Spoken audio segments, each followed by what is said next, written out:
Hello friends and dear students, आप सभी का स्वागत है आपके अपने चैनल में। आज का ये हमारा वीडियो जो है ये उन बच्चों के लिए है जिन्होंने इस वर्ष इंटरमीडिएट की परीक्षा या तो पास की है या तो जिन्होंने किसी कोर्स में एडमिशन ले लिया है, पढ़ रहे हैं किसी कॉलेज में। उन सभी बच्चों के लिए वीडियो हमारा होने वाला है। आज का जो हमारा टॉपिक है वो करियर ओरिएंटेशन से रिलेटेड है, यानी कि यहाँ पर हम बात करेंगे कि किसी भी क्षेत्र में आपके जो लक्ष्य हैं, जहाँ आपको ऊंचाइयों पर पहुँचना है, वहाँ पे आप किस तरीके से पहुँच सकते हैं। दूसरी जो मेन बात हम यहाँ पर करेंगे वो होगी कि इंटरमीडिएट के बाद किसी कोर्स या कॉलेज को, बेहतर कोर्स या बेहतर कॉलेज को किस प्रकार से चुनें।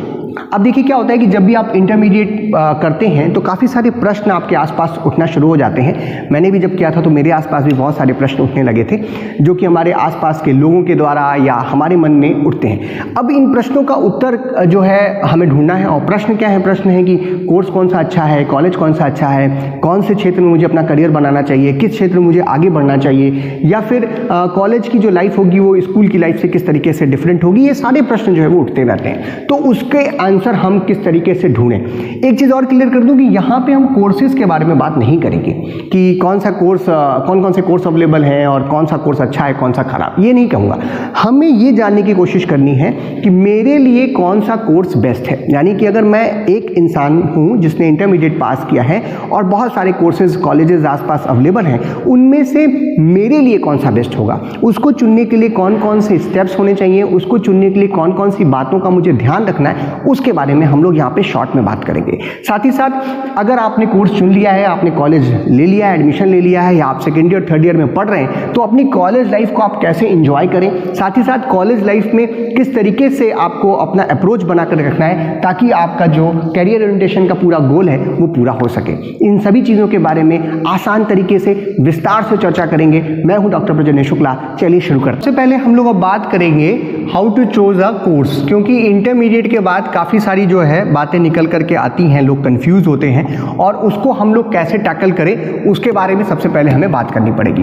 तो इंटरमीडिएट जो है वो हम लोग उसको शॉर्ट फॉर्म में इंटर भी बोल देते हैं। तो आइए उसको देखते हैं कि वो है क्या, पहले ये समझने की कोशिश करते हैं। तो जो इंटर है, जो आपका इंटरमीडिएट जो आपने दिया, वहाँ पर भी आपको थोड़ा बहुत कि कौन सा कोर्स आप जाने वाले हो आगे, उसका एक थोड़ा बहुत आइडिया लगता है। क्यों? क्योंकि इंटरमीडिएट से पहले जो आपने किया है वो किया है आपने हाई स्कूल किया, आपने अपना पूरा कंप्लीट किया, और इंटरमीडिएट के बाद आप क्या करेंगे, कॉलेज लाइफ की तरफ चलेंगे और ग्रेजुएशन में जाएंगे।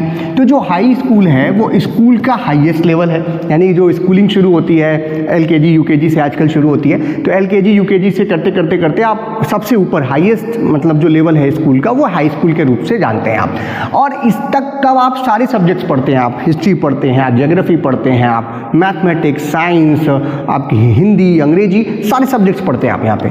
अब जब आप इससे यहाँ पर जाते हैं इंटरमीडिएट में तो आपको एक क्लासिफिकेशन दिया जाता है सब्जेक्ट्स का कि आप किस क्षेत्र में एग्जैक्टली बढ़ना चाह रहे हैं। तो वहाँ पर हमको ज़्यादा सोचने की आवश्यकता होती है, लेकिन कई बार हम लोग दूसरे के इन्फ्लुएंस में वहाँ चले जाते हैं। फिर भी जो मेजर जो साइज मिलती है हमको वो मिलता है आपका साइंस साइड मिलती है, आपको आर्ट साइड मिलती है, कॉमर्स मिलती है, ये हम लोग यहाँ पर चुन लेते हैं और इसी से रिलेटेड फिर हम लोग कॉलेज की तरफ बढ़ते हैं ग्रेजुएशन करने के लिए। अब जब कोई भी शॉर्ट साइड आपने लिया हो, चाहे आर्ट लिया हो, चाहे साइंस लिया हो, या फिर आपने कॉमर्स साइड लिया हो, वहाँ पर जब कॉलेज लाइफ में ग्रेजुएशन करने जाते हैं तो हम कोर्सेज को दो तरीके के ब्रॉड क्लासिफिकेशन में बांट सकते हैं। पहला जो होता है वो होता है कन्वेंशनल कोर्सेज, जो कि पुराने टाइम से हमेशा चलते चले आ रहे हैं, जहाँ पर आपको जो भी आपने कोर्स पढ़ा है उसमें जो भी सब्जेक्ट है उसके बारे में सारी जानकारी आपको दी जाएगी, चाहे वो क्या नाम है आज की जानकारी हो, पुराने समय की जानकारी हो, सभी तरीके की जानकारी दी जाती है। इसके कुछ एग्जाम्पल्स अगर आप देखें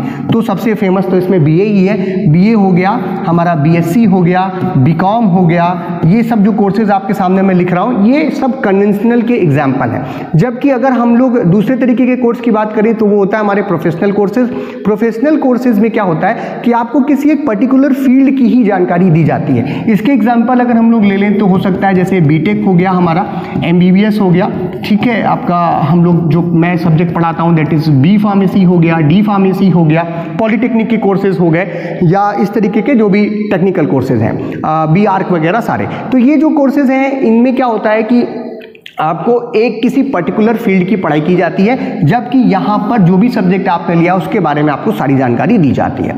इन दोनों ही तरीके के कोर्सेज में करियर बनाने के ऑप्शंस होते हैं, आप अपनी क्षमता के अनुसार इनको चुन सकते हैं। अब अंतर क्या है, यहाँ पर जो हमारे प्रोफेशनल कोर्सेज होते हैं इनमें होता क्या है कि जैसे एग्जाम्पल ले लें कि मान लीजिए हमको जूते खरीदने हैं, तो हम लोग क्या करते हैं, मोची के पास जाते हैं, और जो मोची अगर वो ज़मीन पे बैठा हुआ है और क्या नाम है एक पेड़ के नीचे बैठा हुआ है, वहाँ पे जूते वो सिल रहा है, बड़े अच्छे जूते सिलता है, लेकिन आप उसको जो है पैसे जो है हमेशा कम देते हैं, क्योंकि उसके जूते फैशन के हिसाब से, आज के हिसाब से नहीं होते, उसमें शायद आपको लगता है कि वो उतने मजबूत नहीं है, जबकि होते हैं मजबूत, लेकिन क्योंकि उसका जो अपीरियंस है वो पूरी तरीके से नहीं है, उसके पूर्वजों से जो उसने काम सीखा है वो सीख करके वो आगे बढ़ रहा है। जबकि भारतवर्ष में ही एक इंस्टीट्यूट है, Indian institute of foodware designing, जहाँ पर से जो बच्चे पढ़ते हैं वो भी फ्रूट बनाना सीखते हैं, अपना जो आपका फूडवेयर है उसको बनाना सीखते हैं, और वो जूते जो है वो बड़ी अच्छी तरीके से बनाना जानते हैं, एवरीथिंग जानते हैं, डिजाइनिंग कैसे होती है, किस तरीके से उसको कंफर्टेबल बनाया जा सकता है, ये सारी चीज़ें सीखते हैं। उससे सीखे वो बच्चे बड़ी बड़ी कंपनियों में जैसे एडिडास, प्यूमा या और जो बड़ी कंपनियां हैं, एक्शन, वहाँ पर जाकर के काम करते हैं और वो उनको अच्छी सैलरी मिलती है, जबकि वो भी काम वही कर रहे हैं जो कि पेड़ के नीचे एक व्यक्ति बैठ के कर रहा है। तो जब बिना किसी पूरी जानकारी या A to Z जानकारी उस प्रोफेशन के लिए बिना अगर कोई कार्य कर रहा है तो शायद उसको वो अर्निंग नहीं होती, जबकि उसी फील्ड की सारी जानकारी लेकर के कोई अगर काम कर रहा होता है तो उसको अच्छी अर्निंग मिलती है। जैसे बीटेक में इंजीनियरिंग के सारी, मान लीजिए सिविल इंजीनियर है तो सभी सिविल इंजीनियरिंग के बारे में वो सब कुछ जान रहा है, डॉक्टर बनना चाह रहा है तो वो किसी एक पर्टिकुलर फील्ड के बारे में, यानी कि लोगों की बीमारी उसको कैसे ठीक करना है उसके बारे में पढ़ाई कर रहा है, बी फार्मेसी कर रहा है तो दवाओं के बारे में वो सारी जानकारी ले रहा है, अगर वो BLLB कर रहा है तो वो ये सीख रहा है कि किस तरीके से लॉ की प्रैक्टिस करनी है उसको। तो प्रैक्टिस जो है जहां पर अवेलेबल हो वो क्या हो जाता है, हमारा प्रोफेशनल कोर्स हो जाता है। तो इस तरीके से हम लोग दो तरीके के पार्ट में इसको बांट सकते हैं। अब इतनी सारी चीज़ें अवेलेबल हैं, अभी बहुत सारे कोर्सेज हैं जिनका नाम मैं यहाँ पर नहीं लिख रहा हूँ, और इन कोर्सेज में हमको चूज़ करना है तो हम चूज़ कैसे करें, ये हमारे लिए बड़ा प्रश्न बन जाता है। तो जो चूज़ करने के लिए जो पहला स्टेप है, जो सबसे ज़रूरी बात आपको ध्यान रखनी है, वो आपको ध्यान रखनी है, आपको अपने स्ट्रेंथ और अपनी जो गोल्स हैं उनको समझना पड़ेगा, और बिना उनको समझे जो है आप आगे नहीं बढ़ सकते। कहने का मतलब कि जो आपके स्ट्रेंथ हैं, जैसे कि मान लीजिए किसी सब्जेक्ट की अगर हम लोग एग्जांपल ले लें, तो आप जब स्कूल लेवल पे पढ़ रहे हैं तो बहुत सारे सब्जेक्ट्स आपको बताए गए, इंटरमीडिएट में भी आपने काफ़ी सारे सब्जेक्ट्स पढ़े। अब उसमें से मान लीजिए बॉटनी आपको बहुत पसंद है, तो बॉटनी पसंद है तो उसको आपको पढ़ने के लिए एफर्ट नहीं लगाना पड़ता, उसके बारे में आप जानकारी लेना चाहते हैं, ये आपकी स्ट्रेंथ है। मैथमेटिक्स आपको पसंद है तो मैथमेटिक्स में किस तरीके से हम आगे बढ़ सकते हैं, क्या हमारे गोल्स बन सकते हैं, उसके बारे में हमें सोचना है। नेक्स्ट, हमको अपनी स्किल्स और इंटरेस्ट के बारे में भी जानकारी इकट्ठा करना पड़ेगा और खुद से सोचना पड़ेगा। अब ये देखिए क्या है कि ये कोई और नहीं बता सकता कि मुझे कौन सी चीज़ पसंद है, कौन सी चीज़ पसंद नहीं है, इसको आपको खुद से ही क्या करना पड़ता है, ढूंढना पड़ता है। और इसको ढूंढने के लिए जो सबसे ज़रूरी चीज़ है वो ये यहाँ पे पॉइंट नंबर 2 में लिखा हुआ है कि कौन से सब्जेक्ट्स ऐसे थे जिनको आपने स्कूल लेवल पर बहुत पसंद किया, और अब पसंद तो आप कर रहे थे, मान लीजिए आपको हिंदी ही पसंद थी, लेकिन क्यों पसंद थी ये जानना बहुत जरूरी है। Why you are liking that particular subject, क्यों आपको वो सब्जेक्ट पसंद था।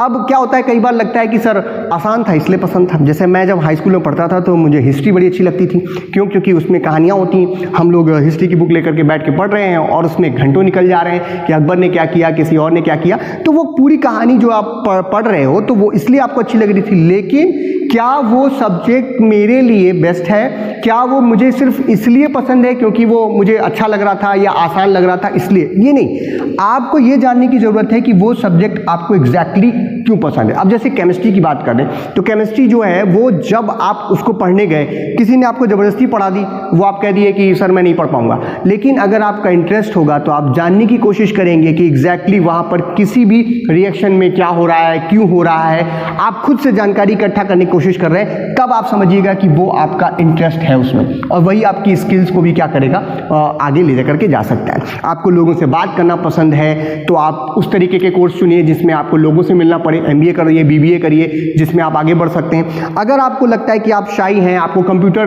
पसंद है, कंप्यूटर स्किल्स में आप जा सकते हो, तो कंप्यूटर से रिलेटेड कोर्स करिए। तो मतलब इस तरीके से आज तो भारतवर्ष में लगभग हर फील्ड, हर स्किल्स के हिसाब से कोर्सेज अवेलेबल है। आपको एक्टिंग पसंद है तो आप ड्रामा में जा सकते हैं, जो इंडियन इंस्टीट्यूट ऑफ ड्रामा है वहाँ पे आप एडमिशन ले सकते हैं। तो इस तरीके से आपको सोचना पड़ेगा। नेक्स्ट एक चीज़ और है कि जो भी आपका डिजायर्ड एरिया जो है जिसमें आप अपनी पूरी लाइफ काम करना चाहते हैं, अब इसमें मैं एक बहुत ही अच्छा एग्जाम्पल है जो कि मैं हमेशा खुद से मैंने सीखा है पिछले जो भी मेरे साल रहे पढ़ने और पढ़ाने के वहाँ पे। जैसे मान लीजिए आप किसी पर्टिकुलर शादी में, किसी का फंक्शन में जा रहे हैं और वहाँ पे जाते हैं तो बहुत सारे अलग अलग तरीके के लोग आपको मिलते हैं। कोई बैंक में काम कर रहा है, कोई IAS है, कोई पुलिस के साथ काम कर रहा है, कोई किसी प्राइवेट कंपनी में काम कर रहा है, कोई इंजीनियर है, कोई डॉक्टर है, अलग अलग तरीके के लोग मिल रहे हैं, कोई बिजनेसमैन है, सब मिल रहे हैं आपको वहाँ पे। और अगर आप सबके पास बैठ जाइए 2-2 मिनट और समय दीजिए और पूछिए भैया चाचा कैसा चल रहा है, तो ज़्यादातर लोग जवाब देते हैं कट रही है। अब आपके मन में ये प्रश्न उठना चाहिए कि भाई आप IAS हो, आप DM हो किसी जगह पे, या कोई अधिकारी हैं आप, या आप किसी अच्छे कंपनी में जॉब कर रहे हैं, आप डॉक्टर साहब हैं, आप इंजीनियर साहब हैं, आपका अच्छा बिजनेस चल रहा है, अगर आप ये बोलेंगे कि कट रही है तो फिर कैसे काम चलेगा। और वहीं आप किसी दिन चले जा रहे हैं, कोई एक पर्टिकुलर व्यक्ति कोई भी काम कर रहा है और आप बड़ा ही प्रसन्न मिल रहा है आपको, और मान लीजिए किसी दुकान पे आप सामान लेने गए, वहाँ आपको कोई ऐसा व्यक्ति मिल गया, किसी ऑफिस में आप गए वहाँ कोई व्यक्ति बैठ करके काम कर रहा है वो बड़ा अच्छा मिल गया, किसी कॉलेज में आप गए वहाँ आपको एक टीचर मिला जो बड़ा ही खुश है, तो आप उससे पूछिए कि सर कैसा चल रहा है, तो वो बोलता है बड़ा अच्छा चल रहा है, मैं अपने काम को पसंद करता हूँ और मस्त आ रहा है। एक्चुअल में क्या है कि जो पूरी लाइफ है आपकी वो डिसाइड हो रही है, अब ये आपको सोचना पड़ेगा। और जब आपकी लाइफ डिसाइड की बात हो रही है तो आप ऐसे क्षेत्र में आगे बढ़िए जिसको आपको करने से खुशी मिलती है, प्लस जिसको आप पूरी जिंदगी कर सकें। क्या होता है कि जब हम किसी के कहने पर, जैसे मान लीजिए कि मैंने किसी ने मुझसे कहा कि बैंक की जॉब कर लीजिए बड़ी अच्छी होती है, तो मैंने बैंक की जॉब कर ली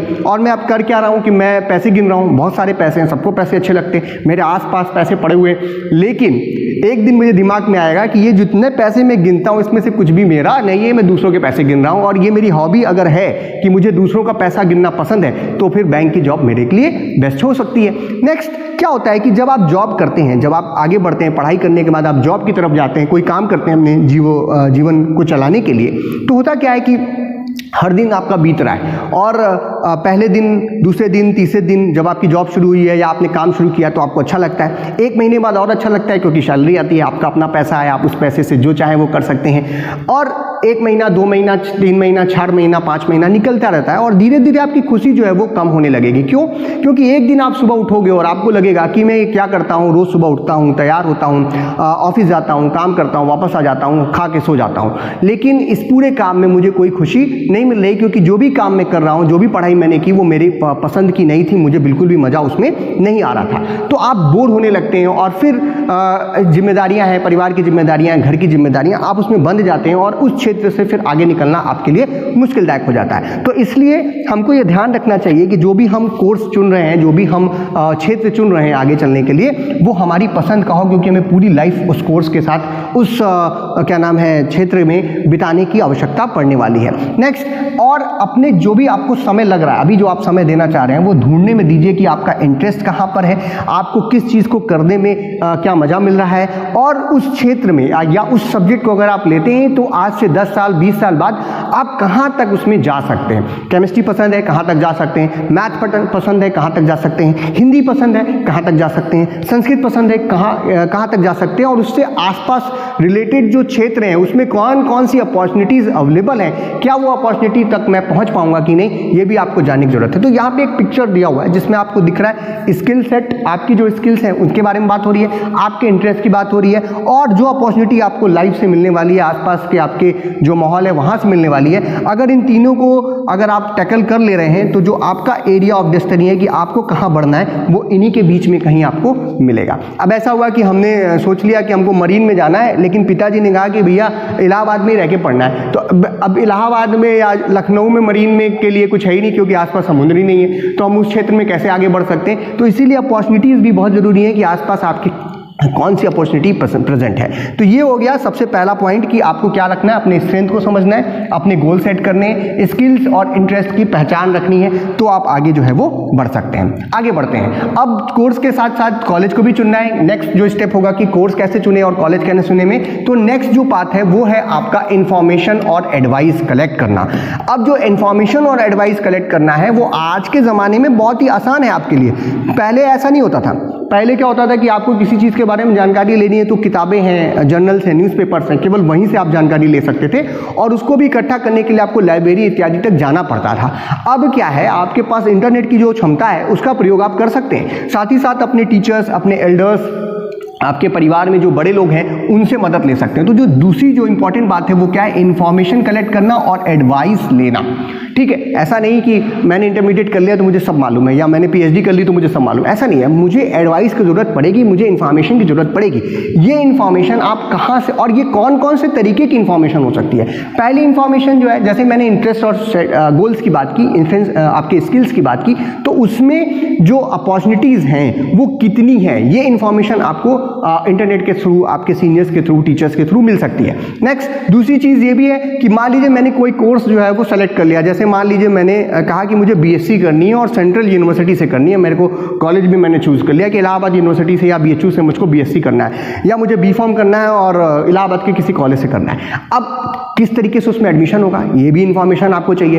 अब क्या होता है, जैसे मान लीजिए इस वर्ष जो है ज़्यादातर यूनिवर्सिटीज़ में CUET से जो है एग्ज़ाम हुआ है और उसी से एडमिशन जो है वो हो रहा है। अब होता क्या है, इंटरमीडिएट का जब आपका एग्जाम चल रहा होता है तभी इनके फॉर्म्स आते हैं, या आपके जब रिजल्ट आने वाले होते हैं तब इन तरीके के एग्जाम के जो एंट्रेंस एग्जाम है उनके फॉर्म आते हैं। हम करते क्या है, हम इंटरमीडिएट एग्जाम में बिजी थे और जब एग्जाम से फ्री हुए तो 1 महीना छुट्टी मार रहे हैं, रिजल्ट आ गया तो उसकी खुशियां बांट रहे हैं, और उस चक्कर में क्या हो रहा है कि कई बार जो आपका एडमिशन का प्रोसीजर है उसकी इन्फॉर्मेशन और एडवाइस से आप दूर हो गए, इसलिए कई बार आपको बेहतर अपॉर्चुनिटीज जो है वो आपके हाथ से निकल गई। तो इसका आपको ध्यान रखना है। नेक्स्ट, जब आपने किसी कोर्स या कॉलेज या यूनिवर्सिटीज को चुन लिया है तो उसमें जो है कई बार जो है कुछ इंफॉर्मेशन वेबसाइट्स होती हैं जो कि एडवाइजरी सर्विसेज जारी करती हैं खुद की यूनिवर्सिटीज़ या कॉलेजेस के द्वारा।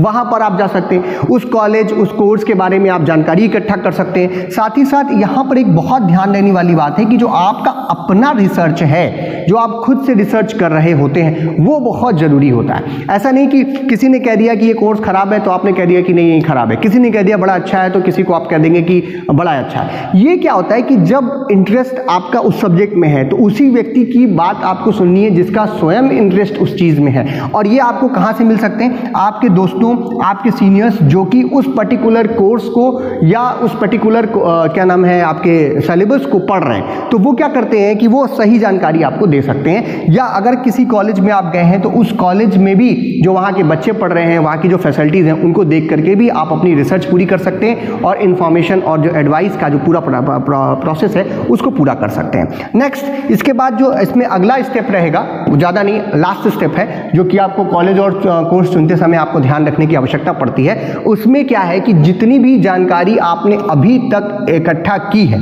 ठीक है, उस जानकारी का प्रयोग करके आपको करना क्या है कि आपको अपना लिए बेस्ट कोर्स या कॉलेज जो है वो चुनना है। कॉलेज चुनते समय एक चीज़ का और ध्यान रखना है, कॉलेज अगर आपको चुनना है, ठीक है, तो कॉलेज कैसे बेस्ट कॉलेज चुने, तो 3 बातों का ध्यान रखिए। जो कई बार लोग क्या करते हैं, सिर्फ इंटरनेट पे देख करके या फ़ोन पे बात करके जो है कॉलेज चूज़ कर लेते हैं, या मेरा दोस्त कर रहा है या मेरे परिवार वाले कर रहे हैं तो मैं भी वहाँ चला जाऊँ। ऐसा नहीं करना चाहिए। सबसे पहली चीज़ जो है वो आपको कॉलेज स्वयं विजिट करना चाहिए, क्योंकि कॉलेज का जो आजकल का सिस्टम चल रहा है भारतवर्ष में, खास करके उत्तर भारत में, यूपी में, एमपी में, बिहार में, बच्चा एडमिशन लेना चाहता है लेकिन कॉलेज नहीं जाना चाहता। ये गलत बात है। कॉलेज जो है वो आपकी लाइफ का एक बेहतरीन पार्ट होने वाला है। आपको बेस्ट कॉलेज अपने लिए चुनना पड़ेगा, जहाँ पर जब आप जाएं तो आप देखें कि जो फिजिकल जो वहाँ पर फैसिलिटीज़ हैं, ठीक है, जैसे बिल्डिंग है, लैब्स हैं, लाइब्रेरी है, क्लासरूम्स हैं, गार्डन है, आपका आसपास का जो स्पोर्ट्स फैसिलिटीज़ हैं, कैंटीन है, ये सारी चीज़ें, हॉस्टल इत्यादि अगर आप घर से बाहर रह रहे हैं तो वो सब बेहतर बना हो, अच्छा बना हो, जहाँ पर आप बैठें तो आपको, या जहाँ पर आप रहें तो आपको जो बेसिक सुविधाओं की आवश्यकता है वो आपको मिलती रहे। दूसरी जो इंपॉर्टेंट चीज़ है वो आप ये देखिए कि उन लैब्स में केमिकल्स इक्विपमेंट है कि नहीं, क्लासरूम्स के अंदर सीटिंग व्यवस्था है या नहीं, ब्लैक बोर्ड और ETC जो भी कुछ आवश्यकता है वो या है नहीं, पंखे इत्यादि, लाइटिंग इत्यादि बेहतर है कि नहीं, लाइब्रेरी के अंदर बुक्स इत्यादि हैं या नहीं, इनका आपको ध्यान रखना चाहिए। नेक्स्ट जो तीसरी चीज़ है, अबव ऑल इन दोनों चीज़ों से भी ऊपर टीचिंग किस प्रकार की हो रही है, या जो लर्निंग का पूरा प्रोसेस बना हुआ है वो किस तरीके का हो रहा है। यहाँ पे टीचर्स और स्टूडेंट के बीच का रिलेशनशिप कैसा है, वहाँ के फैकल्टी मेंबर्स कैसे हैं, वहाँ पे आपके जो पूरी फैसिलिटीज़ हैं वो किस तरीके से वहाँ पर यूज्ड अप की जा रही हैं या नहीं। इन तीन बातों का आपको क्या करना है, ध्यान रखना है। फिजिकल जो पैरामीटर्स हैं उनका, दूसरा जो है वहाँ पर जो चीज़ें अवेलेबिलिटी होनी चाहिए वो है कि नहीं, और तीसरा उनका यूज अप कैसे हो रहा है, कैसे उनको यूज़ किया जा रहा है। अगर ये सारी चीज़ें सही चल रही हैं तो वो कॉलेज इज बेस्ट। और अगली जो इंपॉर्टेंट बात है वो ये है कि कॉलेज आपके पकड़ में है या नहीं। कई बार ऐसा होता है कि कॉलेज बेहतरीन है, बहुत ही अच्छा कॉलेज है, लेकिन उसकी फ़ीस भी बहुत ज़्यादा है। अगर फीस बहुत ज़्यादा है और आपके पेरेंट्स उसको अफोर्ड नहीं कर सकते तो वो कॉलेज चुनने से बचिए और कोशिश कीजिए कि जो अल्टरनेटिव्स प्रेजेंट हैं उन पे चले जाइए। ठीक है, जैसे हमारे पसंदीदा सब्जेक्ट्स में 3-4 तरीके के कोर्स होने, मान लीजिए किसी ने बायोलॉजी से पढ़ाई की इंटरमीडिएट, अब उसको लग रहा है कि मुझे MBBS में जाना चाहिए, और वो MBBS के लिए जा तो रहा है, ठीक है, लेकिन जब उसने नीट का एग्ज़ाम दिया तो उसके नंबर थोड़े कम आ गए, 1 साल 2 साल उसने तैयारी की और नंबर कम आ गए। अब वो क्या है, उसको गवर्नमेंट कॉलेज नहीं मिल रहा जहाँ फीस थोड़ी कम है, उसको प्राइवेट कॉलेज ऑफर हो रहा है जिसकी फीस बहुत ज़्यादा है। अब उसके पेरेंट्स उस चीज़ को अगर नहीं टैकल कर सकते, लेकिन उसको लग रहा है कि मुझे MBBS ही करना है, तो या तो वो क्या करे कि बेहतर तैयारी करके अगली बार नीट निकाले और गवर्नमेंट में जाए, और अगर नहीं जाना चाहता है, आगे तैयारी अब नहीं करना चाहता है, तो इसके अल्टरनेटिव जो कोर्स अवेलेबल हैं उनकी तरफ उसको जाना चाहिए। जैसे कि मान लीजिए अगर वो दवाओं से रिलेटेड कोर्स करना चाहता है तो B फार्मेसी में चला गया, मेडिकल लैब से रिलेटेड कोई कोर्स करना चाहता है तो वहाँ चला जाए। तो जो अल्टरनेटिव है उसको भी उसको ढूंढना चाहिए। नेक्स्ट जो चीज़ें हैं, जैसे कि ट्यूशन फीस कितनी है, एडमिशन का क्या क्राइटेरिया है, एडमिशन के लिए क्या क्या रिक्वायरमेंट्स हैं, जो फाइनेंशियल फैसिलिटी है परिवार की, उस पर भी ध्यान देने की आवश्यकता है। ऐसा नहीं होना चाहिए कि हम जिद पकड़ लें, जैसे बचपन में खिलौने के लिए बच्चे जिद कर लेते हैं कि मुझको यही करना है यही करना है, और उसमें क्या आपके पिताजी के पास या परिवार के पास फाइनेंशियल प्रॉब्लम आ रही है, तो आप उससे भी थोड़ा सा ध्यान रखने की जरूरत है कि अल्टरनेटिव्स जो कम सस्ते हों, जो अच्छे हों, कम पैसे में अच्छा मिल रहा हो जिस कॉलेज में, या जो कोर्स अच्छा दे रहा हो वहाँ पर आप चले जाइए। सारी इन्फॉर्मेशन को आप इकट्ठा करने के बाद आप डिसाइड कीजिए कि कौन कौन सा एक्शन रिक्वायर्ड है उस पर्टिकुलर कोर्स या कॉलेज में एडमिशन लेने के लिए, उसको फिर आप करिएगा। तो आशा करता हूं कि जिन बच्चों को अभी कोर्स या कॉलेज चुनने में दिक्कत आ रही होगी वो इन बातों का ध्यान रखेंगे तो वो एक बेहतर कॉलेज या कोर्स जो है वो चुन सकते हैं। अब मैं बात जो करूंगा, अगला जो हमारा पोर्शन है वो अब आएगा कि मान लीजिए आपने कॉलेज और कोर्स चुन लिया और फिर अब आप आगे बढ़ गए और कॉलेज में आपने क्या ले लिया, एडमिशन ले लिया। कॉलेज की जो लाइफ होती है वो बेस्ट लाइफ होती है आपके पूरे जीवन की। सबसे अच्छा जो समय आप एंजॉय करने जा रहे हैं स्कूल से भी ज़्यादा या आने वाले जॉब से भी ज़्यादा, वो आपकी कॉलेज लाइफ होती है। किसी भी पुराने व्यक्ति से मिलेंगे, जैसे हम लोग के साथ के या हमारे भी सीनियर से आप मिलेंगे, तो जब उनसे पूछेंगे कि उनके जीवन का सबसे अच्छा समय कौन सा था, तो वो बताएंगे कि उनके जीवन का सबसे अच्छा समय कॉलेज लाइफ होता है। कॉलेज लाइफ में काफ़ी सारी चीज़ें होती हैं जो आसपास चलती रहती हैं और धीरे धीरे जैसे जैसे समय बीतता है वैसे वैसे चीज़ें भी इसमें बदलती रहती हैं, जिसमें से कुछ चीज़ें अभी आपके सामने अपने आप निकल के आई हैं। जैसे कि लेट नाइट्स की बात करें तो जैसे कि यहाँ पर मेस के खाने की बात करें, जिसके बारे में बड़ी चर्चा होती है कॉलेज में, क्योंकि आप अपने घर को छोड़ कर अगर कॉलेज में जा रहे हैं तो घर में जो आपको खाना मिलता है वो खाना किसी भी कॉलेज की किसी भी मेस में बढ़िया मिल नहीं सकता। ऐसा इसलिए क्योंकि आपको अपनी माँ के हाथ का खाना सबसे अच्छा लगता है और उसको छोड़ना किसी को भी अच्छा नहीं लगेगा। फिर भी इसके साथ आपको टैकल करना है। सोशल मीडिया आजकल आपके आसपास ही है, वो बहुत सारा समय आपका खराब कर सकती है या आपका समय बना भी सकती है। अच्छी चीज़ें भी अवेलेबल है, उस पर आपको कैसे ध्यान रखना है। बंकिंग के बारे में कई बार चीज़ें होती हैं, स्पोर्ट्स हैं, बहुत सारे फंक्शंस होते हैं, फ्रेंड्स बनते हैं, प्रॉक्सी लगती है, मूवी इत्यादि हमें देखने के लिए वहाँ पर इंकरेज मिलते हैं। मैं भी जब तक कॉलेज नहीं गया था तब तक मूवीज़ नहीं देखता था, वहाँ गया तो लोगों ने मूवीज़ भी दिखाना सिखा दिया। एग्जाम में प्रेशर होता है, प्लेसमेंट जैसी चीज़ें होती हैं, पर्सनालिटी डेवलपमेंट की बातें होती हैं, दोस्ती यारी में कभी कभार बातचीत होती हैं, कभी बार अच्छी होती हैं, कई बार खराब भी हो सकती हैं, लेट नाइट्स होता है या फिर एग्जाम से पहले की पढ़ाई होती है। काफ़ी चीज़ें हैं जो हमारे साथ चलती हैं। अब आप कॉलेज लाइफ में जाने का मतलब सिर्फ इतना नहीं है कि हमको सिर्फ और सिर्फ अपने नॉलेज को बढ़ाना है। नॉलेज जो है वो केवल एक क्षेत्र का नहीं बढ़ना चाहिए। नॉलेज आपकी पूरी पर्सनालिटी के ग्रोथ के लिए हर तरीके की नॉलेज, हर तरीके की जानकारी आपके पास हो, जो कि आपको सोसाइटी में रहने लायक बनाती है। कपड़े कैसे पहनना है, बात कैसे करनी है, लोगों के बीच में जा करके कोई जैसे फंक्शन की बात कर रहा हूँ तो कैसे अपने आप को परफॉर्म करना है, कैसे स्पोर्ट्स अगर मुझे पसंद है तो उसमें मैं करूँगा तो मेरी फिजिकल एक्टिविटी होगी, मेरा शरीर भी सही होगा। ये सब चीज़ें जो है वो कॉलेज ही हमको सिखाता है। तो सबसे पहली चीज़ क्या, पहला अपील, एक छोटी सी अपील करूँगा कि अगर आप किसी कोर्स में एडमिशन ले रहे हैं तो आप कोशिश करें कि आप कॉलेज तक जाएं। होता क्या है, जैसे हम सामान खरीदने जाते हैं किसी मॉल के अंदर, और मान लीजिए मुझे साबुन खरीदनी है, तो मैं एक साबुन की दुकान पे गया और मैंने कहा भैया मुझे 10 रुपये का एक सोप दे दो। तो 10 रुपये का जो सोप मुझे प्राप्त हुआ है, अगर उस पर गलती से कुछ फ्री लिखा हुआ है तो मैं लड़ जाऊंगा कि भैया 10 रुपये के साथ इसमें कुछ फ्री भी है, आप फ्री दे दो। तो दुकानदार बोलेगा भैया फ्री 10% लिखा हुआ है, साबुन ही 10% ज़्यादा मिल रहा है और कुछ फ्री नहीं दे रहे हैं हम आपको, काहे परेशान है, पहले पढ़ तो लीजिए। यानी कि आप 10 रुपये का अगर पेमेंट कर रहे हो तो 10 रुपए की ही साबुन आप खरीदना पसंद करते हो, 8 रुपए की, 5 रुपए की साबुन आप नहीं लोगे। लेकिन कॉलेज लाइफ में खास करके, जो मैं फिर से कह रहा हूँ, हमारे आसपास का जो क्षेत्र है यूपी, एमपी, बिहार में ये बहुत ज़्यादा चल रहा है। तो आप अगर कॉलेज को 10,000, 20,000, 50,000 दे रहे हैं तो आप क्यों नहीं वहाँ जाना चाहते हैं? आप वहाँ की क्लासरूम यूज़ कीजिए, आप वहाँ की लाइब्रेरी को ज़्यादा से ज़्यादा यूज़ कीजिए, आप वहाँ की लैब को ज़्यादा से ज़्यादा यूज़ कीजिए, टीचर्स को परेशान कर दीजिए। बहुत सारे परेशान करने का मतलब ये नहीं डंडा लेके दौड़ाओ, परेशान करने का मतलब ये है कि सही प्रश्न पूछिए, पढ़ करके जाइए, उनके साथ इंटरेक्शन कीजिए, सीनियर्स के साथ इंटरेक्शन कीजिए, चीज़ें को एंजॉय कर करके सीखिए, क्योंकि वो सब्जेक्ट आपने चुना है तो आपको उसके बारे में सारी जानकारी जो है, ज़्यादातर जो बेसिक जानकारी है वो आपको कॉलेज लाइफ से ही मिलेगी। तो कॉलेज लाइफ को जीना है आपको, और ये आपको कैसे यहाँ पे लेना है। टेक्स्ट नॉलेज की अगर बात करें तो जो सोर्स है नॉलेज का वो क्या होगा, मतलब कि कहाँ से हम नॉलेज इकट्ठा करते हैं, या नॉलेज का जो टाइप है वो क्या है। तो बेसिकली अगर देखा जाए तो बहुत जगह आपको ये मिल जाएगा, कोई मैंने खोजा नहीं है, मुझे इंटरनेट से ही प्राप्त हुआ है ये। तो इसमें जो है हमको इसको समझने की ज़रूरत है कि एग्जैक्टली यहाँ पर हो क्या रहा है। अब जो नॉलेज आप जिसको बोलते हैं, यानी कि जानकारी जो आप आसपास से इकट्ठा कर रहे होते हैं, वो जानकारी का स्रोत क्या हो सकता है। सबसे बड़ा स्रोत जो होता है वो होता है मिथ।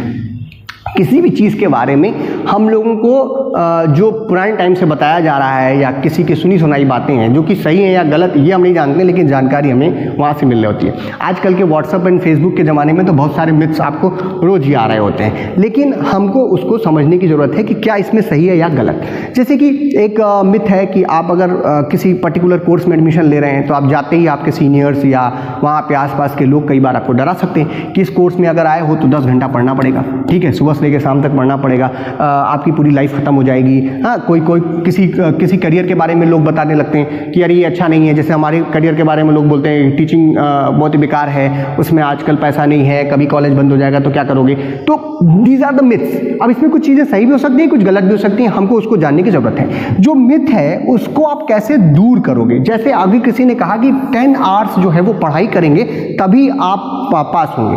अब हमने क्या किया, हमने अपना प्रैक्टिस किया और हम जानने की कोशिश करने लगे, हम पढ़ने की कोशिश करने लगे। किसी सब्जेक्ट को हमको समझने में दिक्कत आ रही थी, हमने उसको 2 घंटे दिए, 3 घंटे दिए, ध्यान लगा करके हमने उसको पढ़ा, समझने की कोशिश की। हमने देखा कि 10 घंटे की जरूरत नहीं है। मे भी मेरा दिमाग थोड़ा तेज हो, मैं थोड़ा सा अलग हूँ, तो मैं 3 घंटे में या 4 घंटे में या 6 घंटे में भी उस चीज़ को पूरा कर सकता हूँ। हो सकता है 1 घंटे में भी उसको, क्योंकि हमने ध्यान से पढ़ा है, वो मुझे चीज़ें समझ में आ जाए। तो 10 घंटे सबके लिए नहीं है, उसके लिए है जिसको समझने में समय लग रहा है, तो वो स्टार्टिंग में 10 घंटे ले रहा है, लेकिन धीरे धीरे उसको 1 घंटे, 2 घंटे, 3 घंटे में ही काम हो जा रहा है। तो जब आप प्रैक्टिस करते हैं तो भी सीखते हैं। अब कई बार मिथ से कोई जानकारी आई, लेकिन प्रैक्टिस जब आपने की, जैसे लैब में आप गए, उस चीज़ को आपने किया तो आप बेहतर सीख पाए। और नेक्स्ट जो अगली चीज़ है वो जब इससे भी आगे बढ़ते हैं तो वो रियलिटी को बनाती है। जैसे कि अभी हमने कहा कि मिथ था 10 घंटे पढ़ना है, प्रैक्टिस की तो 3 से 6 घंटे में गए, लेकिन रियलिटी ये आई कि जब हमने वो प्रैक्टिस कई बार कर ली तो हमें 1 घंटे 2 घंटे ही लग रहा है। This is the reality. तो नॉलेज जो है वो आप जो सच्चाई है वहां से इकट्ठा करते हैं, आप प्रैक्टिस के द्वारा आप इकट्ठा करते हैं, और मिथ से भी आप इकट्ठा करते हैं। लेकिन मिथ में इन दोनों बातों को अगर आप ध्यान रखेंगे तो आपकी नॉलेज जो होगी वो हमेशा क्या होगी, अपग्रेड होगी, बेहतर होगी। किसी की सुनी सुनाई बातों पर तुरंत विश्वास ना करें, उसको चेक करें कि क्या ये सही है या नहीं। अगर ये आप करते हैं तो आप बेहतर जो है वो आगे बढ़ेंगे और नॉलेज जो है आप इकट्ठा करेंगे। आगे बढ़ते हैं और अब बात करते हैं कॉलेज लाइफ को किस तरीके से आपको एंजॉय करना है। जो मिथ है कॉलेज का, अभी हमने मिथ की बात की, तो मिथ है और उस मिथ को हमको कैसे तोड़ना है ताकि हम बेहतर रूप से अपनी कॉलेज लाइफ जो 3-4 साल की है वो बेहतर करें और आगे पूरी लाइफ जो है हमारी वो भी अच्छे से होती चली जाएगी, क्योंकि कॉलेज से ही वो आपका शुरू हो रहा है। तो जो मिथ है वो ये है कि आपका जो ज़रूरी बात है वो कुछ इस तरीके की है कि आपको वहाँ पे कॉलेज में जाने के बाद जो सबसे ज़रूरी बात होगी वो होगी कि आपको पढ़ाई बहुत करनी पड़ेगी, ठीक है। तो जो पढ़ाई करनी है, एकेडमिक्स है, जो आपका फिजिकल एक्टिविटी है, इंस्टीट्यूट लाइफ है या डेली लाइफ है, तो इसमें से बेस्ट क्या है और इसका अरेंजमेंट किस तरीके से करें। जब भी कोई व्यक्ति आपको बता रहा होता है तो वो कुछ इस तरीके का बताता है कि सबसे ज़्यादा ज़रूरी चीज़ जो है वो क्या है, एकेडमिक्स है, और उसके बाद फिजिकल एक्टिविटी यानी स्पोर्ट्स एक्टिविटी है, अपना उठ करके सुबह घूमना टहलना, ये सारी चीज़ें, और नेक्स्ट जो है वो है आपकी इंस्टीट्यूट लाइफ। और अगर ये सब कुछ अगर आप अच्छे से करोगे तो भी आपकी डेली लाइफ अच्छी होगी, या फिर डेली लाइफ को जो है सबसे पीछे छोड़ देना है। कुछ भी हो जाए सबसे ज़्यादा ज़रूरी आपके लिए एकेडमिक्स है। देखिए क्या है कि ये डिसअरेंजमेंट है, ये हमारे मिथ है कॉलेज लाइफ के बारे में, हमारी पढ़ाई लिखाई किस तरीके से सुन है उसके बारे में। तो काफ़ी टाइम पर सोचने के बाद जो है क्लियर होता है कि एकेडमिक्स को फिजिकल एक्टिविटी से फिर आपका इंस्टीट्यूट लाइफ, और इंस्टीट्यूट लाइफ से सबसे कम जो हमको अपना समय देना है वो डेली लाइफ को देना है। This is just and myth. जबकि सच्चाई क्या है, ये सच्चाई को जानने की कोशिश करते हैं। जो रियलिटी है, जो एक्चुअल रियलिटी है वो कहीं इससे डिफरेंट है, काफ़ी ज़्यादा डिफरेंट है। वो कुछ इस तरीके से है। अब इसको देख करके कहीं आप ये मत कहिएगा कि सर आप एकेडमिक्स को सबसे कम समय देने की बात कर रहे हैं, मैं ये नहीं कह रहा। मैं अभी आपको देखिए क्लियर करता हूँ, आप इसको जब सुन लेंगे मेरी बात को तो आपको ये बात जो है क्लियर हो जाएगी कि मैं कहना क्या चाह रहा हूँ। अब आप देखिए कि सबसे पहली जो ज़रूरी चीज़ होती है वो आपकी डेली लाइफ होती है। क्यों? क्योंकि जैसे एग्जांपल ले लीजिए, आप सुबह उठे और आपने एकेडमिक्स को सबसे ज़्यादा अपना समय दिया हुआ है, आप पूरी रात पढ़ाई कर रहे थे, पूरा दिन आप पढ़ाई कर रहे थे, इसके अलावा आपने कुछ नहीं सोचा। रात में 3-4 बजे तक पढ़ाई करने के बाद आप जो है अपनी नींद आएगी, आप इंसान हैं, सोए, और 9 बजे से आपका कॉलेज है या 9 बजे से आपको एग्ज़ाम देने जाना है। अब आप क्या कर रहे हैं, 8 साढ़े 8 बजे आप उठे और आप जल्दी तैयार हुए और निकल गए कॉलेज के लिए। ना आपने भोजन किया, ना आपने सही तरीके से अपना जो नित्य क्रियाएँ करनी चाहिए वो किया, सही तरीके से स्नान आपने नहीं किया। कॉलेज गए और आप पढ़ने वाले बच्चे हैं, आपको एकेडमिक्स बहुत ज़रूरी लग रही है और आप 2 घंटे 2 लेक्चर्स आपने अच्छे से सुने क्योंकि आपका दिमाग जो है उसमें लग रहा है। तीसरे लेक्चर से आपको भूख लगने लगेगी क्योंकि इंसान है, आप खाना खा के आए नहीं, अब भूख लग रही है। अब आप ये सोच रहे हैं कि कैसे कितनी जल्दी इंटरवल हो और हम चलें और कैंटीन में जा करके समोसे खाएं। क्यों? क्योंकि ये पूरा समय जो है वो आपका दिमाग केवल अब भोजन के बारे में सोच रहा है, पढ़ाई के बारे में कोई भी लेक्चर चल रहा है वो आप नहीं सुन पाएंगे क्योंकि आपकी डेली लाइफ जो है वो डिस्टर्ब है। तो डेली लाइफ को सबसे पहले क्या कीजिए, बांटिए और सही नींद लीजिए, सही तरीके से स्नान कीजिए क्योंकि स्नान वगैरह अगर आप साफ सफाई नहीं रखेंगे तो बीमार पड़ जाएंगे।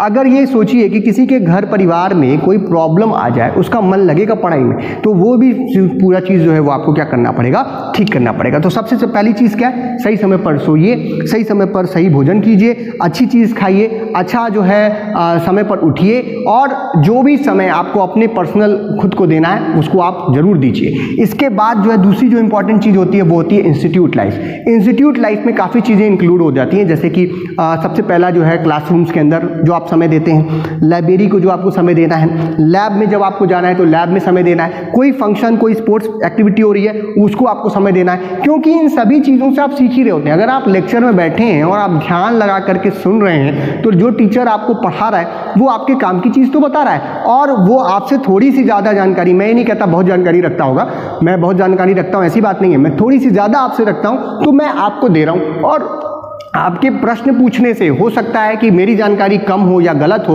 आपके प्रश्न पूछने से मैं अपनी जानकारी को कलेक्ट कर लूँगा और जो जानकारी का आदान प्रदान होगा वो बेहतर होगा। तो ये इंस्टीट्यूट लाइफ में। लाइब्रेरी में आप जाएंगे, अलग अलग तरीके की किताबें देखते हैं, वो सबकी लाइब्रेरी में बहुत सारी किताबें रखी होती हैं, आप बहुत सारी किताबें पढ़ते नहीं, आप जब पढ़ेंगे तो देखेंगे उसी टॉपिक को दूसरी किसी किताब में किसी अच्छे तरीके से प्रदर्शित किया गया है, वो आपको सिखाती है। लैब आपको है, मान लीजिए आप लेबोरेटरीज में जा रहे हैं, वहाँ पे कोई लैब परफॉर्म की जा रही है, कोई छोटी मोटी ही एक्सपेरिमेंट वहाँ पे परफॉर्म हो रहा है, लेकिन उससे आपको सीखने को मिलेगा क्योंकि वो प्रैक्टिस आपको करवा रहा है। तो ये सारी चीज़ें जो है इंस्टीट्यूट लाइफ में होती हैं। दोस्ती है, थोड़ी बातचीत कर रहे हैं, आप सीनियर्स के साथ बैठ रहे हैं, अपने टीचर्स के साथ समय बिता रहे हैं, तो उन सभी चीज़ों से आप सीख ही तो रहे हैं। तो इसीलिए इंस्टीट्यूट लाइफ जो है वो डेली लाइफ के बाद इंपॉर्टेंट है। और अगर डेली लाइफ और इंस्टीट्यूट लाइफ सेट है आपकी तो फिजिकल एक्टिविटीज़ में आपको ध्यान देना पड़ेगा कि आप समय पर उठ रहे हैं तो थोड़ा सा टहल लीजिए, थोड़ा सा योग इत्यादि कर लीजिए। स्पोर्ट्स की कोई चीज़ आपको पसंद है, थोड़ा देर आधी घंटा 1 घंटा खेल लीजिए, क्योंकि फिजिकल जो स्ट्रेंथ स्ट्रेंथ है वो भी बेहतर होनी चाहिए, आपकी जो शरीर की बनावट है वो भी अच्छी होनी चाहिए, तभी आपका पर्सनालिटी जो है वो सही होगा। और वो कौन सही करेगा? हमारी फिजिकल एक्टिविटी सही करेंगी, आपका ब्लड फ्लो सही होगा, आपका शुगर कंट्रोल रहेगा, आपका ब्लड प्रेशर कंट्रोल रहेगा जब आप फिजिकल एक्टिविटीज़ को करेंगे। और अगर आप ये सब कुछ सेट कर गए, यानी आपकी डेली लाइफ भी सेट है, आपकी इंस्टीट्यूट लाइफ भी सेट है और आपकी फिजिकल एक्टिविटीज़ भी सेट है, तो जो समय आप अपने पर्सनल स्टडीज़ के लिए देना चाहते हैं 2 घंटे 3 घंटे, वो बेहतर होंगे, आप ध्यान लगा करके इसमें कर पाएंगे। और अगर ये सारी चीज़ें सही हैं तो आपकी एकेडमिक्स भी अपने आप सही हो जाएगी, उसके लिए बहुत ज़्यादा आपको परेशान होने की जरूरत नहीं पड़ेगी। यानी थोड़ा सा अगर आप समय देंगे इन सबको सही करने के बाद तो भी आपकी एकेडमिक्स 1 नंबर होगी। आप हर चीज़ जो है जानकारी जितनी आपको चाहिए उस सब्जेक्ट के बारे में, उस चीज़ के बारे में, वो आपको मिलती रहेगी। हम क्या करते हैं कि हम डेली लाइफ को डिस्टर्ब कर लेते हैं पूरी तरीके से डिस्टर्ब मार देते हैं, और अगर ये डिस्टर्ब है तो अपने आप मेरा मन लगेगा ही नहीं पढ़ाई में, और मेरा मन अगर पढ़ाई में नहीं लग रहा है तो मैं घंटों किताब खोल के बैठा रहूँ, मेरे दिमाग में कोई चीज़ जाने वाली नहीं है। इंस्टीट्यूट लाइफ को भी लोग छोड़ देते हैं, कहते हैं मेरी डेली लाइफ सही है सर, और मैं घर पे बैठ के ज़्यादा पढ़ लूँगा, टीचर्स तो वही चीज़ पढ़ाएंगे जो यूट्यूब पे प्रेजेंट है या किताबों में लिखा हुआ है, तो हम वहाँ से पढ़ लेंगे। मैं एज अ टीचर आप सभी से कह रहा हूँ कि जो आपके कॉलेज में कई सारे बच्चे कई बार कमेंट करते हैं, हम लोग के चैनल पे भी कमेंट करते हैं, या कई सारे यूट्यूब चैनल के जो हमारे मित्र भाई हैं वहाँ से भी आता है कभी कभी कि सर देखिए हमारे कमेंट बॉक्स में आया है कि आप बहुत अच्छा पढ़ाते हैं, आपसे अच्छा कोई नहीं पढ़ाता, मेरे कॉलेज में नहीं पढ़ाई होती। ये गलत अवधारणा है आपकी। आप पहली बात गलती आपकी है कि आपने ऐसा कॉलेज चुना ही क्यों जहाँ पढ़ाई नहीं हो रही। दूसरी चीज़, ज़्यादातर कॉलेज में, मैं जहाँ तक जानता हूँ 90% 80% कॉलेजेस में टीचर्स अवेलेबल हैं और वो टीचर्स क्लास में जाकर के पढ़ा भी रहे हैं। तो जब वो क्लासरूम के अंदर आप 40 50 60 बच्चे 100 बच्चे एक साथ बैठ करके पढ़ रहे होते हो, वो उसका माहौल ही कुछ अलग होता है। वो मैं यूट्यूब के माध्यम से आपको नहीं पढ़ा सकता, मैं सब्जेक्ट की तो नॉलेज दे सकता हूँ, लेकिन उस सब्जेक्ट से जो इतर नॉलेज होती है, जो चीज़ें ज़रूरी हैं आपके पर्सनालिटी के लिए ज़रूरी है, या उस सब्जेक्ट की जो एप्लीकेबिलिटी है, वो आपको क्लास में टीचर ही विभिन्न तरीके के उदाहरण इत्यादि दे करके बता पाता है। हम लोग भी जब क्लास में टीचिंग करते हैं तो बहुत मज़ा आता है हम लोग को टीचिंग करने में भी, तो बच्चों को भी वो चीज़ें जो है वो मज़ा आती है। तो इंस्टीट्यूट लाइफ बहुत ज़रूरी है। आप वहाँ जाते हैं, आप बॉन्ड्स बनाते हैं, आप लोगों से मिलते जुलते हैं, तो वो कभी लाइफ में कभी आपको कोई ज़रूरत पड़ेगी, जैसे मुझे भी कोई ज़रूरत पड़ती है, किसी भी तरीके की ज़रूरत पड़ती है, तो मैं सबसे पहले उन लोगों को कॉन्टैक्ट करता हूँ जिनके साथ बैठ करके मैंने पढ़ाई की थी, चाहे वो मेरे स्कूल के दोस्त हों, चाहे वो कॉलेज के मेरे कलीग्स हों।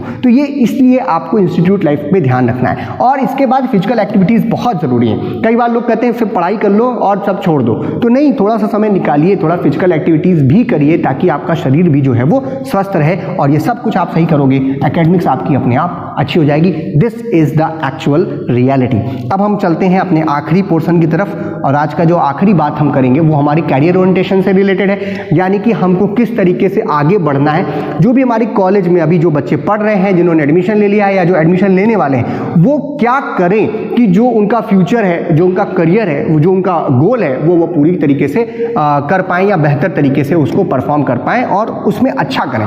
जितना अच्छा वो कर सकते हैं उतने अच्छे तरीके से आगे बढ़ें। तो इसमें जो है 5 स्टेप्स हैं, ये 5 फेज जो आपका डायनेमिक मॉडल है जिस पे आपको चलना है। आसानी से इंटरनेट पे अवेलेबल है, आप इसको कहीं पर भी गूगल करके पा सकते हैं। बस मेरा ये है कि मैं आपके सामने लेकर के आया हूँ और इसको समझाने की कोशिश करूँगा कि बात क्या है। सबसे पहला, जैसे ही आपने कोर्स में एडमिशन लिया, that first thing is your self awareness. ये बहुत ज़रूरी चीज़ है कि हमको अपने आप को अवेयर रखना है। क्लासरूम के अंदर बैठ करके अगर मैं गदर 2 के बारे में सोच रहा हूँ कि कल मैंने मूवी देखी थी और सनी देओल साहब बहुत ही बढ़िया हैंडपंप वगैरह उखाड़ रहे हैं, तो आपका जो भी टीचर आपको पढ़ा रहा है, जो भी टॉपिक वो पढ़ा रहा है, आप उस पर ध्यान नहीं दे रहे। आप कह रहे हैं कि सर मैं रोज़ तो कॉलेज जाता हूँ, रोज़ क्लास में बैठता हूँ, लेकिन जब टीचर पढ़ा रहा होता है तो आपका दिमाग कहीं और चल रहा होता है। तो इससे क्या होता है कि आपकी जो सेल्फ अवेयरनेस है वो खत्म हो रही है और टीचर को आप सुन भी रहे हैं और लेकिन वो आपके दिमाग तक बात नहीं जा रही। नेक्स्ट, आसपास क्या हो रहा है, क्या चीज़ें जो है बदल रही हैं। मैं मान लीजिए मैं फार्मेसी में क्षेत्र में हूँ, तो मैं फार्मेसी पढ़ा रहा हूँ या फार्मेसी पढ़ रहा हूँ, तो मुझे आसपास मेरे क्षेत्र में क्या क्या बदलाव हो रहा है, कौन से नए एक्ट आ गए, सरकार ने क्या बदलाव कर दिया, या किसी कंपनी ने कोई नया प्रोडक्ट निकाला, तो ये सारी जानकारी जो है वो आपको अपने आसपास जो है वो इकट्ठा करनी चाहिए। सेल्फ अवेयरनेस में जो ये भी चीज़ आती है कि आप सिर्फ अपने टीचर्स के अलावा जो आपकी किताबें हैं, जो आपके सीनियर्स हैं, उनसे जो जानकारी आप इकट्ठा कर रहे हैं, जैसे मैंने पहले भी कहा, वो इकट्ठा करते रहिए, उसको छोड़िएगा पड़ेगा नहीं। नेक्स्ट जो दूसरी इंपॉर्टेंट चीज़ आती है वो होती है इंफॉर्मेशन अबाउट द प्रोफेशन।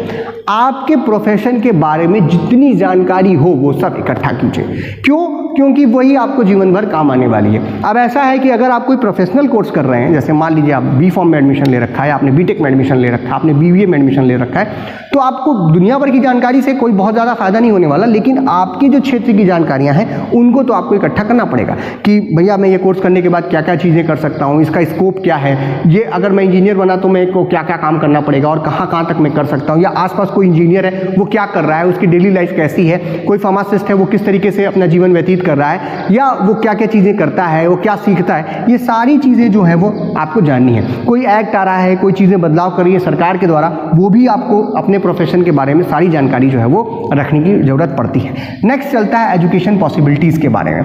ये जो चीज़ है ये कई बार हमसे मिस हो जाती है। एजुकेशन पॉसिबिलिटीज़ का मतलब हम समझते हैं कि केवल कॉलेज लाइफ में जो क्लासरूम टीचिंग है या जो लैब में हम जा रहे हैं बस वही कर लिया हमारा काम हो गया, नहीं। जितनी भी चीज़ें हैं, जैसे मान लीजिए कि आपके यहाँ कॉलेज में कोई लेक्चर देने के लिए कोई बाहर से टीचर आया है, तो जो भी लेक्चर देने के लिए आ रहा है, जिसको आप लोग गेस्ट लेक्चर के नाम से जानते हैं, अगर वो गेस्ट लेक्चर देने आ रहा है तो वो आपका सिलेबस से रिलेटेड ही कोई बताएगा बात, लेकिन ये जो बात वो बताने जा रहा है वो कुछ अलग वे में बताएगा, क्योंकि वो आपके टीचर नहीं है, बाहर से आया है तो कुछ तैयारी करके आएगा, कुछ अलग लेकर के आएगा, उसको सुनिए।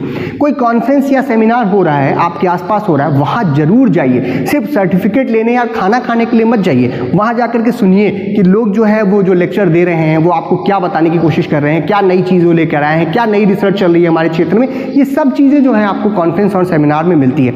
एक यहाँ पे एक चीज़ और ढूंढना चाहूँगा, जो कि आपका सिलेबस होता है हमारा। हम सभी एक कोई पर्टिकुलर सिलेबस पढ़ते हैं, कोई भी कोर्स आप में एडमिशन लोगे, ये जो सिलेबस होती है ये हमारी मिनिमम रिक्वायरमेंट होती है, ठीक है, मिनिमम होता है। कहने का मतलब कि जैसे एग्जाम्पल ले लेता हूँ, जैसे आपने मान लीजिए मैं B.Pharm में इसी पढ़ाता हूँ और मैंने कोई दवा के बारे में आपको बताया, किसी पर्टिकुलर क्षेत्र के बारे में, जैसे एंटीहिस्टामिनिक्स, तो मैंने 4-5 एग्जाम्पल आपको बता दिया। आपके सिलेबस में भी 4 ही 5 एग्जाम्पल हैं, लेकिन जब आप मार्केट में जाते हैं तो आपको 10 एग्जाम्पल या 10 प्रकार की दवाएं मिल सकती हैं। ये इसलिए है क्योंकि जो सिलेबस था वो केवल उतना बताने की कोशिश कर रहा था कि अगर आप मिनिमम जानकारी रख रहे हैं तो आप आगे की जानकारी भी इकट्ठा कर सकते हैं। और हम करते क्या है, आप में से काफ़ी सारे को मैसेज आएगा, सर कोई 20 क्वेश्चन बता दीजिए इंपॉर्टेंट जो हम पढ़ लें, या पूरे सिलेबस का आप 30 से 50% अगर अच्छे तरीके से कंप्लीट करके जा रहे हैं तो आप पास हो जा रहे हैं। लेकिन आप 50% जो छोड़ रहे हैं वो मिनिमम रिक्वायरमेंट थी भाई साहब, आपको पूरा सिलेबस कवर तो करना है। एग्जाम के लिए अलग तरीके से आदमी पढ़ता है, लेकिन जब आप पढ़ रहे हैं तो आप पूरा सिलेबस कंप्लीट कीजिए, क्योंकि वो आपको जीवन भर काम आने वाला है। और जो दुनिया है वो सिलेबस के बाहर शुरू होती है, सिलेबस से नहीं शुरू होती। जो सिलेबस है उतना अगर आप जानते हैं तो आप आगे की चीज़ों को भी आगे चल करके समय के साथ सीखते चले जाएंगे। नेक्स्ट है हमारा रियल इनकाउंटर। रियल इनकाउंटर में कुछ चीज़ें आती हैं, जैसे कि मान लीजिए पहले तो लैब, जो आपके यहाँ लैब हो रही होती है, आप थ्योरी पढ़े और थ्योरी पढ़ने के बाद उसी चीज़ से रिलेटेड अगर आप लैब कर रहे हैं तो वो आप सीखते हैं। दूसरा जो रियल इनकाउंटर है वो है कोई जो इंडस्ट्रियल टूर है आपका, इंडस्ट्रियल विजिट है आपकी, किसी जगह पे कोई ट्रेनिंग है आपकी, कोई प्रोजेक्ट आप कर रहे हैं, कोई प्रोजेक्ट करने के लिए आप कोई टूर पे जा रहे हैं, ये जो चीज़ें होती हैं, या कोई मॉडल आप बना रहे हैं कॉलेज के अंदर, ये सब रियल इनकाउंटर्स हैं। ये इसलिए है क्योंकि आप जो पढ़ रहे हो या जिस प्रोफेशन में आगे चल के आप काम करने वाले हो, अगर उसका जो सेटिंग है, जो सोसाइटी में जो उसकी रियल सेटिंग है, अगर हम वहाँ पहुँच जाएं, जैसे मान लीजिए मुझे फार्मासिस्ट बनना है लेकिन मैं हॉस्पिटल के अंदर हॉस्पिटल ट्रेनिंग करने चला गया, तो हॉस्पिटल जहाँ मुझे आगे चल करके काम करना है, अगर मैं वहाँ देख के आया हूँ तो मैं बेहतर सीख के आऊँगा। मुझे इंडस्ट्री में जाना है, दवा बनाने सीखनी है, और जहाँ पे दवा बन रही है अगर उस इंडस्ट्री में मैंने 1 महीना बिता दिया, हमारे सिलेबस का ही ये सब पार्ट होता है, अगर आप वहाँ चले गए तो आप 30 दिन में वो सब कुछ सीख के आएंगे जो मैं आपको यहाँ पे 4 साल शायद क्लास में ना पढ़ा पाऊँ। तो ये जो रियल इनकाउंटर्स हैं वो आपको बेहतर बनाते हैं, बेहतर जानकारी आपकी देते हैं। और अगर आप ये सब कुछ कर लेंगे, ठीक है, यानी आप सेल्फ अवेयरनेस हैं, अपने प्रोफेशन के बाद आप इन्फॉर्मेशन रखते हैं, आप जो है एजुकेशन पॉसिबिलिटी जो भी कुछ है वो सब आप इकट्ठा ले रहे हैं, और जो रियल इनकाउंटर्स हैं वो भी आप कर रहे हैं, यानी ट्रेनिंग इत्यादि, विजिट इत्यादि, आपका जो टूर है, जो प्रोजेक्ट्स हैं, ये सब में आप बढ़ चढ़ के हिस्सा ले रहे हैं, तब आप अपने करियर के बारे में डिसीजंस ले सकते हैं, क्योंकि आपको इतनी सारी जानकारी है कि आप जानते हैं कि मेरे लिए क्या सही है क्या गलत। जैसे मैं इलाहाबाद में लेता हूँ, एक एग्जाम्पल दूँ आपको, यहाँ पे बहुत सारे बच्चे जो हैं वो गवर्नमेंट एग्जाम्स की जो है तैयारी करने के लिए आते हैं। जिस दिन आते हैं उसी दिन वो बड़ी बड़ी बातें करने लगते हैं, मैं इस पर्टिकुलर एग्ज़ाम को निकाल लूँगा, IAS बन जाऊँगा तो बड़ी सी बत्ती हो जाएगी, या MBBS कर लूँगा तो डॉक्टर हो जाऊँगा, सैकड़ों करोड़ों कमाऊँगा, या बहुत लोग मुझे सैल्यूट मारेंगे। ये बातें आपको पहले दिन नहीं करनी। जैसे हम लोग के कॉलेज में बच्चे आते हैं तो पहले दिन प्रश्न लगेंगे कि सर प्लेसमेंट कितने का होगा, मैं किस कंपनी में काम करूँगा और मैं कितना कमाऊँगा। ये बातें आपको सबसे आखिरी में करनी है। पहले ये सारी चीज़ें अगर आप पूरी कर रहे हैं तो ये किसी से पूछने की ज़रूरत नहीं पड़ेगी, इसके बारे में सोचने की ज़रूरत नहीं पड़ेगी। आप बेहतर डिसीजन जो है वो अपने फ्यूचर और अपने करियर के बारे में ले पाएंगे। तो आशा करता हूं कि ये जो पूरा बात मैंने कही, इससे आपको कुछ वैल्यू मिलती होगी, आपको कुछ इससे फ़ायदा पहुंचेगा और आप सभी लोग अपने जो करियर का जो गोल है उसको आप बेहतर तरीके से प्राप्त करेंगे। और इसी का पूरा मोटो था इस वीडियो को लेके आने का। तो ये था आज का हमारा वीडियो। अगर आपको इसे पसंद आया हो तो इसे लाइक कीजिए, अपने फ्रेंड्स में शेयर कीजिए, चैनल पर नए हो तो चैनल को सब्सक्राइब कीजिए। ये वीडियो उन सभी बच्चों तक पहुँचाइए जो कि इस वर्ष जिन्होंने एडमिशन लेना है या अभी कोर्स के बारे में सोच रहे हैं, एडमिशन ले चुके हैं, पढ़ाई कर रहे हैं, या अगर किसी कॉलेज में पढ़ भी रहे हैं, क्योंकि ये जितनी जल्दी आप इन सभी चीज़ों पर वर्क कर लेंगे आपकी जो करियर है वो अच्छा बनेगा। साथ ही साथ हम लोग जो है बी फार्मेसी और केमिस्ट्री और बायो साइंस के ऊपर वीडियोस और लेक्चर्स देते रहते हैं। आप हमें जो है यूट्यूब पे, जैसे आप जहाँ पे आप ये देख रहे हैं उसको आप फॉलो कर सकते हैं। टेलीग्राम चैनल है हमारा जिसका नाम है doctor PK Shukla, doctor MP Singh classes करके, जिसमें आप जो है देख सकते हैं और वहाँ पर हम नोट्स एंड वीडियोज़ इत्यादि जो है वो फ्रीली अवेलेबल होता है, फ्री में अवेलेबल है यूट्यूब पे, टेलीग्राम पे। फेसबुक ग्रुप जो है हमारा वो डॉक्टर प्रजन Shukla, doctor MP Singh classes के नाम से, ये भी फ्री अवेलेबल है। यहाँ पर आप जो है नोट्स या जो अपडेट्स हम देते हैं या वीडियोस के जो नए लिंक हैं वो आपको यहाँ पे मिलते रहते हैं। तो यहाँ पे आप देख सकते हैं, ले सकते हैं यहाँ पे। और कुछ जो चीज़ें हैं वो कई बार ऐसा होता है कि बच्चों को एक जगह इकट्ठा चाहिए क्योंकि इन सभी जगहों पे स्कैटर्ड होती है, तो उसके लिए हमारा एक ऐप है जो कि प्ले स्टोर पर आपको मिलेगा, doctor PKS, doctor MPS classes. Google play store से आप डाउनलोड कर सकते हैं, जहाँ पे बड़ी मिनिमम प्राइस में, क्योंकि उसका इन सब चीज़ का तो हमें कोई पेमेंट नहीं करनी पड़ती, इसकी हमें खुद भी पेमेंट करनी पड़ती है। तो इसलिए जो है आप इसमें कुछ मिनिमम चार्जेस पे वो नोट्स आपको वहाँ पर मिल जाएंगे, यूनिट वाइज मिल जाएंगे, आपके कोर्स वाइज मिल जाएंगे। तो ये आप अगर हमें पसंद करते हैं तो इन सभी जगहों पे आप हमें फॉलो भी कर सकते हैं। ये जो पूरा वीडियो मैंने बनाया है वो हमने कृष्णार्पित इंस्टीट्यूट ऑफ फार्मेसी के सेटअप में बनाया है और उनके मैनेजमेंट, जो हमारा मैनेजमेंट है वहाँ पर मैं काम भी करता हूँ, तो मैं जो हमारा मैनेजमेंट है उसको बहुत बहुत धन्यवाद देता हूँ कि उन्होंने हमको ये फैसिलिटी यूज़ करने के लिए दिया, जिसपे ये बेहतर तरीके से ये वीडियो मैं आपके लिए शूट कर पाया। तो हमारे जो कृष्णार्पित ग्रुप ऑफ इंस्टीट्यूशन के मैनेजमेंट है उनको भी बहुत सारा प्यार, बहुत सारा उनको धन्यवाद कि उन्होंने मुझे ये मौका दिया। अब अगर आप नए हैं चैनल पे तो जरूर सब्सक्राइब कर लीजिएगा, क्योंकि बहुत सारे वीडियोस पहले के बने हुए हैं और आगे आने वाले जितने भी वीडियोस हैं उनको आपको सबसे पहले जो है मिल जाएगा अगर आप सब्सक्राइब करके रखेंगे। आप सभी को वीडियो देखने के लिए बहुत बहुत धन्यवाद।